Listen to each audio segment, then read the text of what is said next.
Welcome back to Talking Europe, and indeed now to Paris, where we're going to look, however, at an issue that did get a lot of attention back there in the Netherlands on the run-up to the elections there. It's EU-Turkey relations. In the past week, Turkish leaders have compared European countries to Nazi regimes. The Dutch and German governments blocked Turkish ministers from holding rallies on Turkey's upcoming referendum on constitutional changes that would give more power to Turkey's president. Europe fears that fundamental freedoms are not being respected in Turkey after what it perceives as a crackdown on any form of political opposition following an attempted coup last July. Turkey is now saying it is reviewing the Turkish-EU deal on migration agreed upon a year ago, aimed at reducing the number of refugees arriving into the EU. A year on, the EU hails that deal as an overall success and wants it replicated elsewhere. Some NGOs, however, say that all sides are failing to mention the devastating effects on the lives of the people involved. What happens to these refugees not arriving into the EU? Well, with me in studio, I have Turkey's ambassador to France, Dr. Ismail Haki Musa. Thanks for being with us. And with you, I have the director of the Jacques Delors Institute, a European think tank, Mr. Yves Bertoncini. Thanks also for being with us. Mr. Musa, maybe I'll start with yourself, because calling EU leaders Nazis, hearing those words from the president of your country, it sounds very aggressive. Does Turkey want to sever ties with the EU? Thank you. I think that we have to understand the real context in which circumstances the president of the Republic of Turkey used these words regarding some European countries and some European leaders. We are not here, of course, to comment on the public declaration of the Turkish president. There are so many people who are dealing with this issue. There are commentaries here and there. But if I try to understand the situation, it's very simple.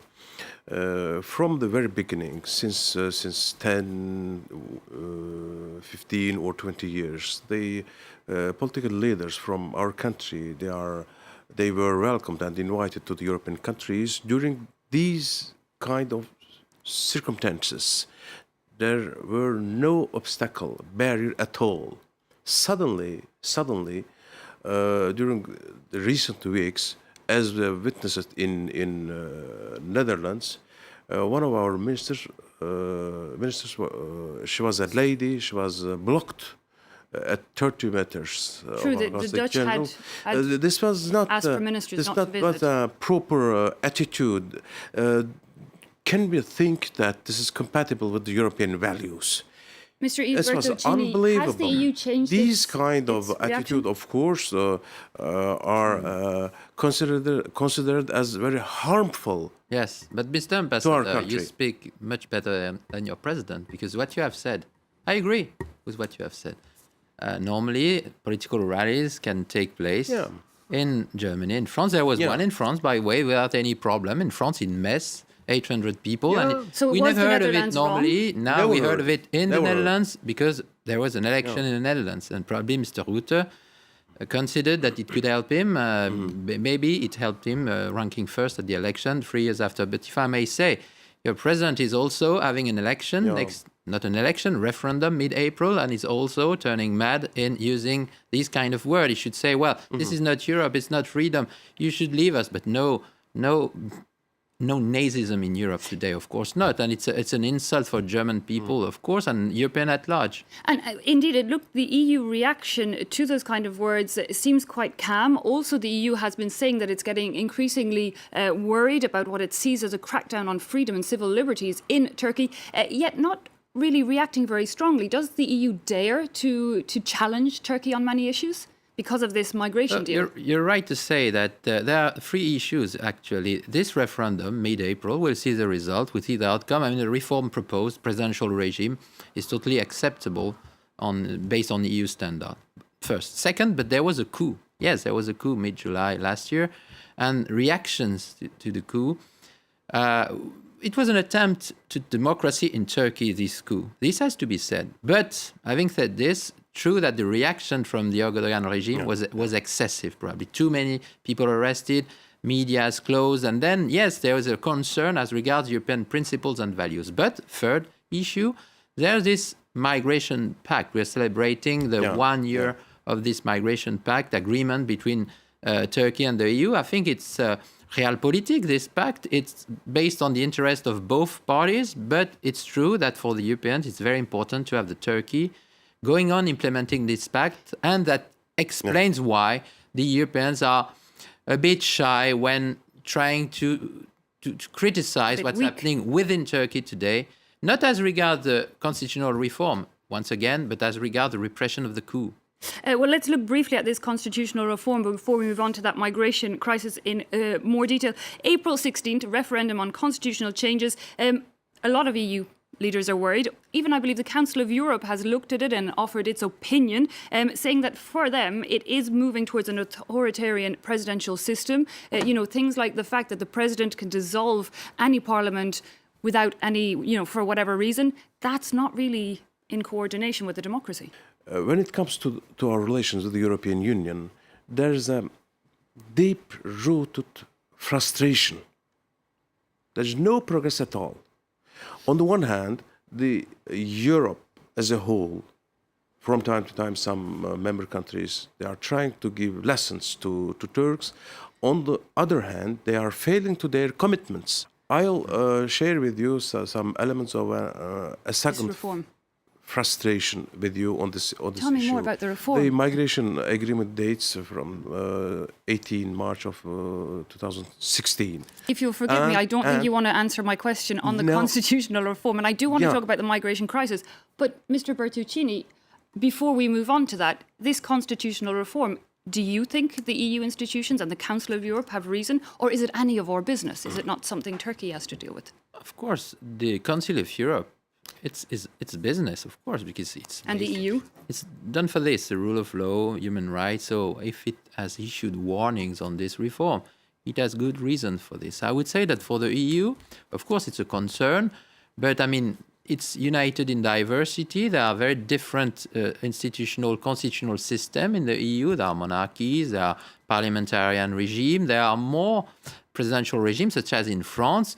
And then if I want to be very, very superficial, I would say that moving from this constitution today in Turkey and the new one proposed by Erdogan is not extremely far from what De Gaulle had done very long ago, and that would not be the problem for Turkey being in Europe. But having said this, first, the way the institutions are used, of course, can be dangerous, because when you have a presidential regime, one man can do much more than when it is only in a parliamentarian regime, such as in Germany today. And if the Germans have adopted such parliamentarian regime, it's because in the past of their history, there have been concerns, of course, of what Hitler has done with the regime. And so, of course, in this, Mr. Erdogan's behavior is a source of worry for the European people. But maybe, again, is acting this way at the moment because there is an election, a referendum in 1 month's time, is not certain to win, and then he needs this tension. The constitutional election referendum will held in our country on 16 April next. This package that was initiated by the government. Okay, what is at stake? It's true that we are moving from a parliamentary system to a presidential one. I think that Turkey should be understood very well in France, where we are in a presidential, semi-presidential system. And within the European Union, we have too many different type of constitutional system. Why this shouldn't be compatible with the European values? I couldn't understand this. We won't change the regime, but the system. Okay, well, I guess we'll have to first see if that referendum goes through and then what it plays out to be. Mr. Erdogan or anybody else who will be elected as president, he won't have more power than the president actually. Okay, so for you, it's a simple change of system. Yeah. You did, however, mention the migration crisis and that EU-Turkey deal, which, was part of the deal that the EU signed, was that Turkey would keep more of the Syrian refugees in Turkey in exchange for monetary aid and also advancing on those accession talks and even visa liberalization for Turkish citizens in the EU. Mr. Bertuccini, that doesn't seem to be on the table much anymore, does it? What works? It's really an agreement based on realpolitik. Huh? But what works is the fact that there are not that many refugees left crossing from Turkey And where are to they? Greece. They don't die any longer in the Aegean Sea, because before the agreement there were smugglers killing people. Aylan Kurdi. Now it's very, very, very limited. Of course, it's too much, but it's less than 100 people dying in the Aegean Sea in 1 year. Before it was more than 1,000. So at least it worked on this basis. There are resettlement, direct resettlement, some thousands of resettlement directly from Turkey to the EU. That is Only the good part. Plus, part of the bilateral aid, 3 billion, plus maybe 3, but out of the 3 billion promised by the EU, the Commission says it has engaged half, 1.5 billion. I know it's only engaged. It's not on the ground yet. But it's true that apart from these two strands of the agreement, there are two other strands. Visa liberalization. Yes, there were 72 criteria to be met by the Turkish authorities. Seven left. On, for example, the use of biometric passport, the fight against corruption, and that. Seven left. If it was met, these were met, there might be a visa liberalization in the near future. It's not actually automatically linked to this deal? It's part of the deal, provided the conditions are met. Because if you want to have a visa liberalization, it's not only about Turkey. You need to comply with some regulations, including the use of third-generation biometric passport. And then, finally, the fourth strand, accession agreement, customs union modernization. But this can only work if Turkey comply with other standards. And it's not about the constitutional reform. It's about the reaction to the coup. And the fact that the reaction to the coup, the overreaction to the mid-July coup, 100,000 was seen by the Europeans as something going away from the EU standard, despite the fact that there were exceptional circumstances. Mr. Musa, though, when we've seen the tensions rise between the EU and Turkey, we're hearing increasingly from Turkish leaders in the Turkish government that you're evaluating this Turkey-EU deal, threatening to pull out of it altogether. Are you using it as a bargaining chip, or are you really thinking of pulling out of it? There are too many frightening matters, you know. If you allow me to come back to the EU-Turkey agreement, I will share with you some key figures. This agreement constitutes, according to me, a real game changer. After the signing of this agreement, more than 1 million illegal migrants were stopped in Turkey in Turkey and in Aegean Sea, etc. They were discouraged. This agreement played an important role in order to discourage the people to attempt to reach the European Union countries, and also the smugglers. So more people staying in Turkey then, so the burden is further on Turkey. Before the agreement, the number of illegal migrants who were trying to cross to reach the European... The number who tried to reach have gone down, but there's still as many refugees as ever. The daily average was around 7,000. After the agreement, according to the figure of March this month, only 24 a day. 24. Okay, so the number of people arriving into the EU less, but what about those people? Are they all in Turkey? How is Turkey handling it? Excuse me? Are they all in Turkey, these people? What has happened to these refugees? There's still hundreds of thousands of people fleeing Some war. of them have been resettled directly. Some of 5,000, let's say. 4,000 or 5,000. Yeah. The others, yes, they are in Turkey, but by the way, they are also in Jordan and Lebanon. Normally, the refugees want to remain in their region of origin, so to come back to Syria. But that's precisely why the Europeans should have helped Turkey more, and they are doing it, the 3 billion, and maybe 3 billion in addition if it's used. Yes, it's there for that. But they can be spent by the EU if there are very precise projects, for example, as regards housing, schools. So this is the question. Deliver Those refugees are hosted in Turkey. We didn't wait it for the European financial package in order to receive them in our countries. They are in our country. There are almost 3 100,000 people living in the camps built by our No, government. you have over 3 million And the people rest- in Turkey. and the rest- We are running out of time. Can I just ask you really briefly to say, is that deal, is Turkey still willing to stay part of that EU-Turkey deal, or do you want the EU to act faster to change? The European Union out of should patience? act, should react, should do more. This is one of the frustration I was trying to speak about. Okay.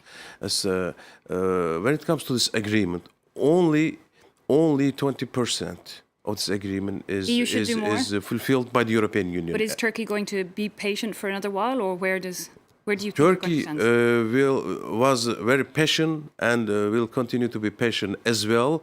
But what was we're out of when it comes to the declarations of our president and the prime minister, people have the feeling in Europe that the Turkish president is treating Europe, the European countries. This is false. But It's not at all. unfortunately, gentlemen, They we are though, however, trying running to out of time. explain the situation in which they are staying.